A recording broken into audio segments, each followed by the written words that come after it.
जय हिंद। स्वागत है आप सभी को एक बार फिर से अपनी YouTube चैनल पर। आज के इस महत्वपूर्ण वीडियो में विशेष जानकारी देने वाले हैं। विभिन्न प्रतियोगिता परीक्षाओं में पूछे जाने वाले प्रश्नों का उत्तर, इसलिए शुरू से लेकर के अंत तक वीडियो में बने रहे।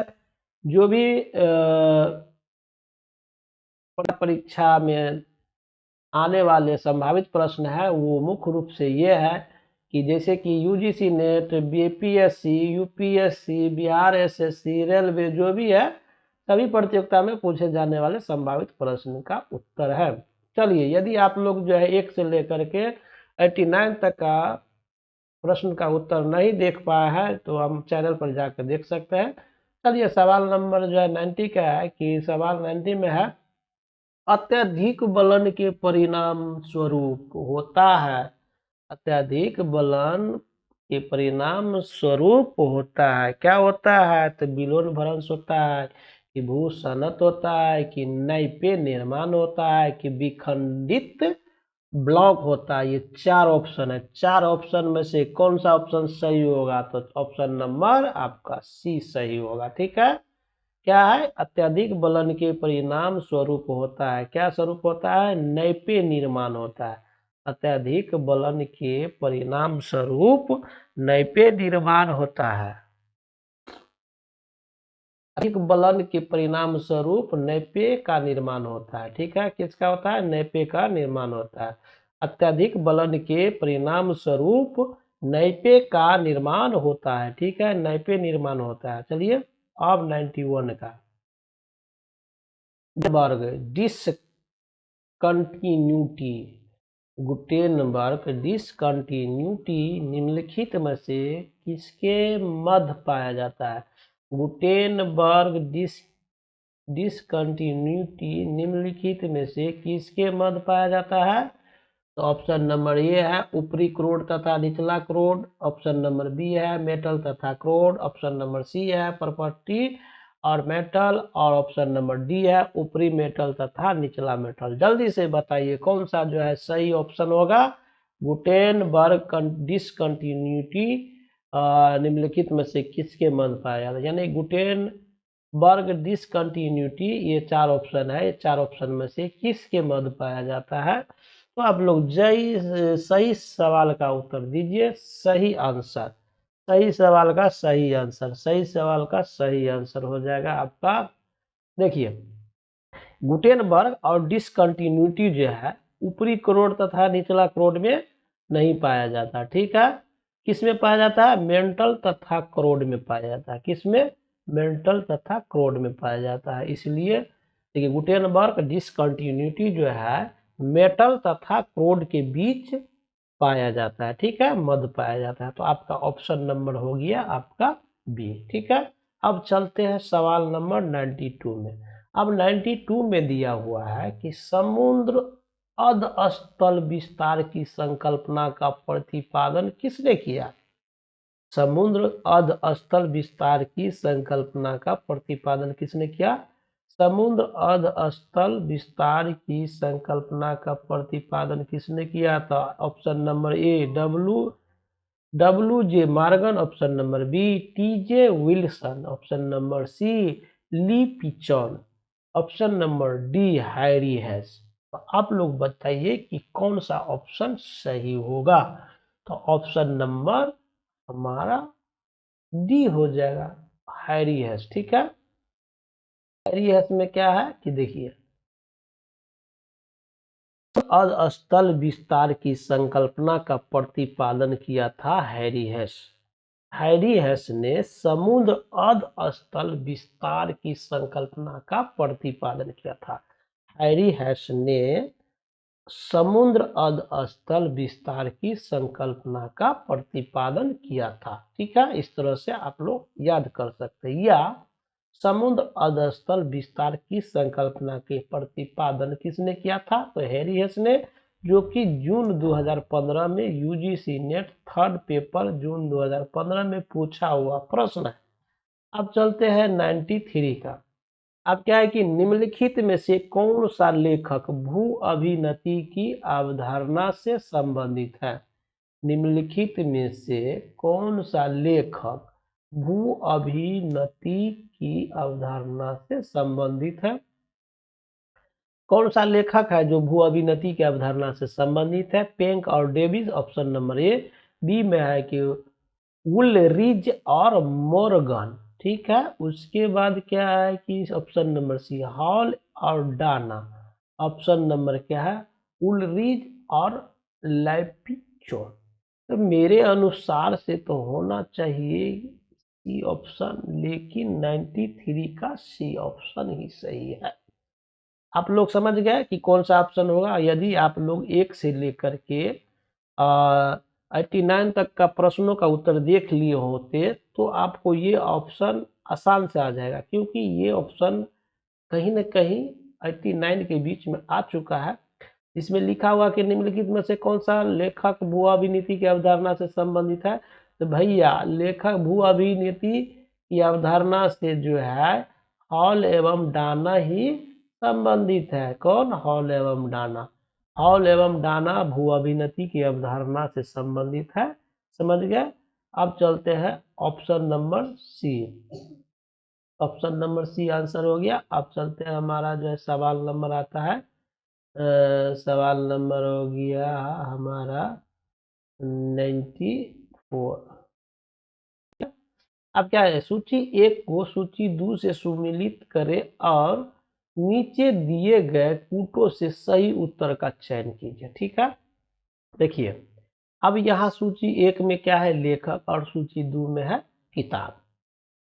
अब हमको मिलान करना है कि कौन सा लेखक कौन किताब लिखे थे, ठीक है। क्योंकि इससे पहले हम 4 राइटर का और नाम बता दिए थे, किताब का नाम बता दिए थे, जो 89 में ही ऑप्शन में आ जाता है, ठीक है। 89 से ऊपर ही है। पिछला वीडियो में आप देख सकते हैं। अब यहाँ देखिए क्या है, लेखक है और किताब है। अब पूछता है कि के.डब्ल्यू. बटजर। अब लेखक का नाम क्या है? के.डब्ल्यू. बटजर। के.डब्ल्यू. बटजर हो, के.डब्ल्यू. बटजर कौन सा किताब लिखा है भैया, जल्दी से बताइए। अब देखिए क्या है, के.डब्ल्यू.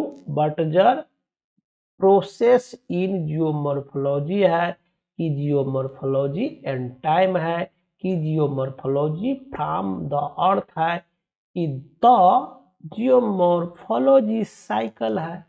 तो आप लोग जल्दी से बताइए कौन सा आंसर होगा। देखिए, के.डब्ल्यू. बटजर जो है ना, आपका लिखा था किताब नंबर जो है तीसरा का ऑप्शन नंबर 3 में क्या है? जियोमॉर्फोलॉजी फार्म द अर्थ, ठीक है। कौन लिखा था? तो जियोमॉर्फोलॉजी फार्म द अर्थ का लेखक हो गया के.डब्ल्यू. बटजर। अब चलते हैं option B, W M. Davis. W M. Davis, W M. Davis कौन? डब्ल्यू.एम. डेविस कौन सा किताब लिखे थे? प्रोसेस इन जियोमॉर्फोलॉजी के आपको जो है जियोमॉर्फोलॉजी एंड टाइम की द जियोमॉर्फो या जियोमॉर्फिक साइकिल।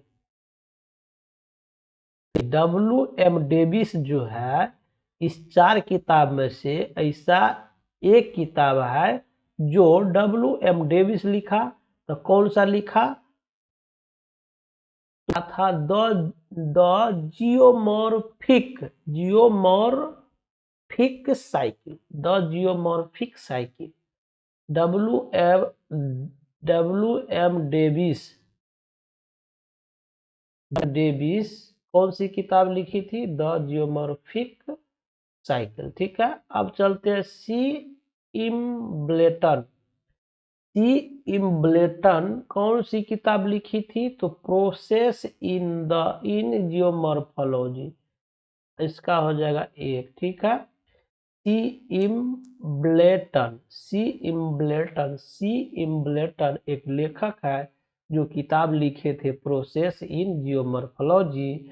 अब क्या है? जे थॉर्नेस जो है ऑप्शन नंबर बी दूसरा हो जाएगा, जियोमॉर्फोलॉजी एंड टाइम। ये थॉर्नेस, जियोमॉर्फोलॉजी एंड टाइम। अब चलिए हम फटाफट जो है आप लोगों को जो है बता रहे हैं कि किस तरह से याद करना। अब याद कीजिए, प्रोसेस इन जियोमॉर्फोलॉजी का लेखक हो गया J Thornes. Process in process in process in geomorphology का लेखक हो गया जे थॉर्नेस। जे थॉर्नेस जे थॉर्नेस जे थॉर्नेस, जे को क्या करना है, थॉर्नेस कर देना है। ये लेखक का नाम है जे थॉर्नेस। किसको लिखे थे, प्रोसेस इन जियोमॉर्फोलॉजी की, याद हुआ। अब चलिए, geomorphology and time, geomorphology and time, geomorphology and time, geomorphology and time का जो लेखक कौन हो गया, लेखक कौन हो गया, तो ये आपका सी इम्बलेटन, सी इम्बलेटन, सी इम्बलेटन, सी इम्बलेटन, सी इम्बलेटन क्या है,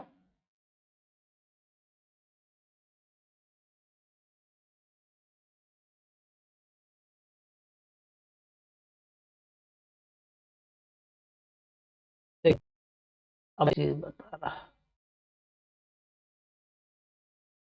अब चलते हैं, आसान से याद करना है, याद कराना जरूरी है। देखिए, के डब्ल्यू बटजर, के डब्ल्यू बटजर जो है इसका लेखक किताब था जियोमॉर्फोलॉजी फ्रॉम द अर्थ। याद कीजिए, जियोमॉर्फोलॉजी फ्रॉम द अर्थ के लेखक हो गया के डब्ल्यू बटजर। जियोमॉर्फोलॉजी फ्रॉम द का लेखक हो गया के डब्ल्यू बटजर। अब डब्ल्यू एम डेविस, डेविस, ठीक है। तो यह द जियोमॉर्फिक साइकिल का लेखक हो गया डब्ल्यू एम डेविस। क्या हो गया, W M Davis.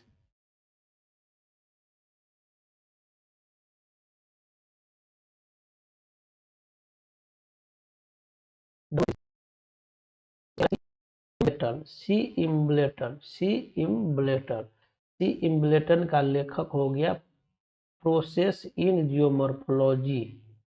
Process in geomorphology का लेखक हो गया सी इम्बलेटन, सी इम्बलेटन। जे थॉर्नेस, जे थॉर्नेस जियोमॉर्फोलॉजी एंड टाइम। तो आप बताइए कि जियोमॉर्फोलॉजी एंड टाइम का लेखक कौन हो गया, जे थॉर्नेस, जे थॉर्नेस, ठीक है। ऑप्शन नंबर डी सही आंसर हो गया, ठीक है। चलिए अब 95 में चलना है।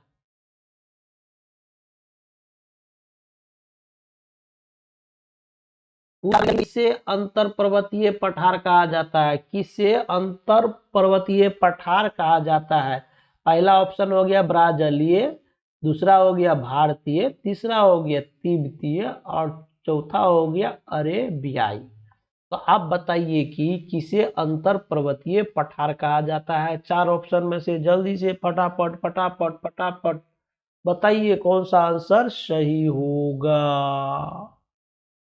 तो सही होगा तिब्बतीय, ठीक है। तिब्बतीय अंतरराष्ट्रीय पर्वतीय पठार कहा जाता है।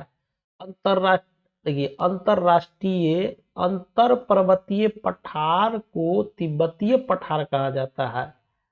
तिब्बतीय पठार को अंतर पर्वतीय पठार कहा जाता है, ठीक है। याद कीजिए, किसे अंतर पर्वतीय पठार कहा जाता है, तो तिब्बतीय को, तिब्बतीय को अंतर पर्वतीय पठार कहा जाता है। तो ऑप्शन नंबर सी हो गया। अब चलते हैं हमारा 96 में। 96 में नीचे दो कथन दिए गए हैं, एक को अभिकथन और दूसरे को कारण आर के रूप में दिया गया। नीचे दिए गए कूटों में से सही उत्तर को चयन करें। अब यहाँ पर देख सकते हैं कि अभिकथन में दिया हुआ ए में वायु की निक्षेपीय क्रिया के कारण एस्कर बनते हैं और एस्कर सरिता हिमी निक्षेप के कारण बनते हैं। तो कौन सा आंसर सही होगा भैया, फटाफट बोलिए। तो फटाफट होगा, देखिए, वायु की निक्षेपीय क्रिया के कारण एस्कर बनते हैं, ये नहीं बनते हैं, क्योंकि ये नहीं बनते हैं, तो ये हो गया गलत। अब चलते, एस्कर सरिता हिमी निक्षेप के कारण बनते हैं, एस्कर सरिता हिमी निक्षेप के कारण बनते हैं, ये सही है।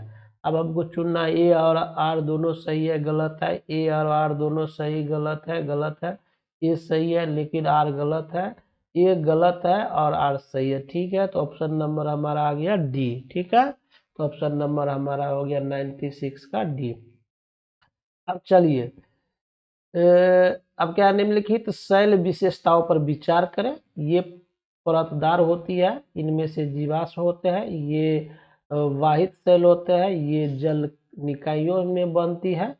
उपर्युक्त में से कौन सी विशेषता अवसादी शैल के बारे में सही है। ठीक है, अब पूछता है कि शैल विशेषताओं पर विचार कीजिए, तो ये हमारा 4 ऑप्शन क्या है, शैल है और इस विशेषता को अवसादी शैल के बारे में पूछ रहा है कि कौन सी हमारी जो है विशेषता है अवसादी शैल के बारे में सही है। तो चलिए 97 का जो है आप लोग जो है सही मान सकते हैं। देखिए तो इस शैल के बारे में सही क्या है, ये परतदार होती है। सॉरी,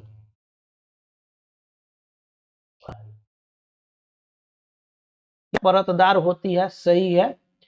अवसादी शैल क्या होती है, परतदार होती है, सही है। इसमें जीवाश्म भी होते हैं, सही है।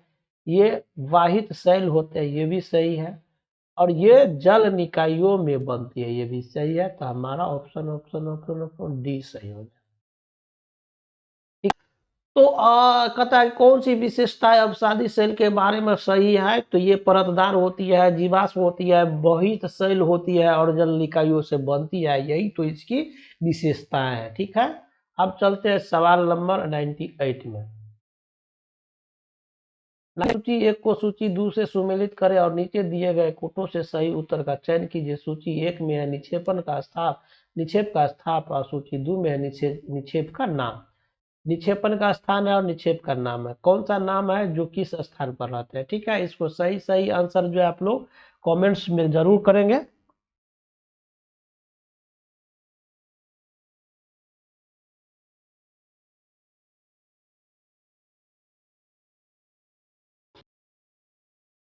चैनल इसमें से कौन सा ही है, ऊर्ध अभिवृद्धि से निक्षेप है कि पद से निक्षेप है कि मिश्रोढक है कि पार्षद अभिवृद्धि वृद्धि निक्षेप है।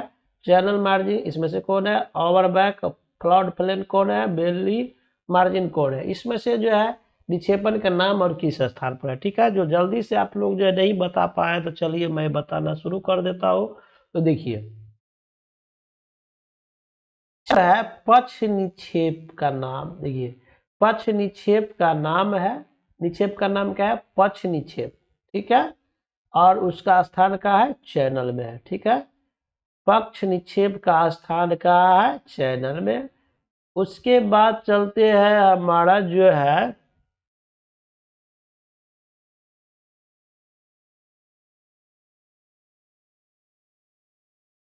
चैनल मार्जिन हो गया हमारा, चैनल मार्जिन हो गया हमारा जो है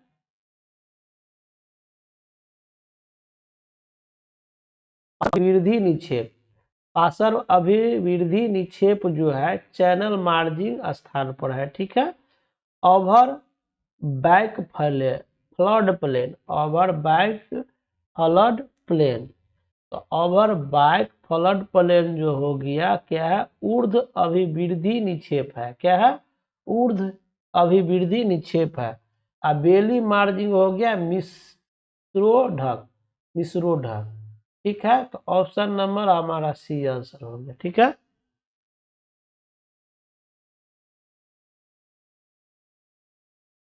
99 में। ठीक है, 99 का फेरा में लगे जाइए आप लोग। तो 99 के फेरा में क्या है कि जब एक चूना पत्थर कंदरा ढह जाती है तो निम्नलिखित में से कौन सी आकृति बनती है। एक चूना पत्थर कंदरा ढह जाती है तो निम्नलिखित में से कौन सी आकृति बनती है। अब देखिए क्या है, जब एक चूना पत्थर कंदरा ढह जाती है तो इस 4 ऑप्शन में से कौन सही होगा। ए ऑप्शन है टर्न, बी ऑप्शन है, बी ऑप्शन है पोलजे, और सी ऑप्शन है बिले रंध्र, और डी ऑप्शन है डोलाइन। ठीक है, तो आपको जो है 99 का जो है सही आंसर कौन सा हो सकता है। तो चलिए देखिए जब एक चूना पत्थर कंदरा ढह जाती है तो विलय रंध्र हो जाता है। क्या हो जाता है? रंध्र, विलय रंध्र हो जाता है। तो ऑप्शन सी आंसर हो गया। तो आज के वीडियो में जो है इतना ही, यानी कि 90 से लेकर के 99 तक, यानी 9 प्रश्न हो गया, मतलब टोटल प्रश्न हो जाएगा आपको 99 तक। तो इसलिए आप लोग क्या कीजिए, चैनल को सब्सक्राइब और लाइक और बेल आइकन पर प्रेस कर लीजिए, ताकि आपका जो अगला वीडियो जो बढ़ेगा, जो आपको 100 से स्टार्ट होगा। ठीक है, कहाँ से? 100 से। तो आज के वीडियो में इतना ही। जय हिंद।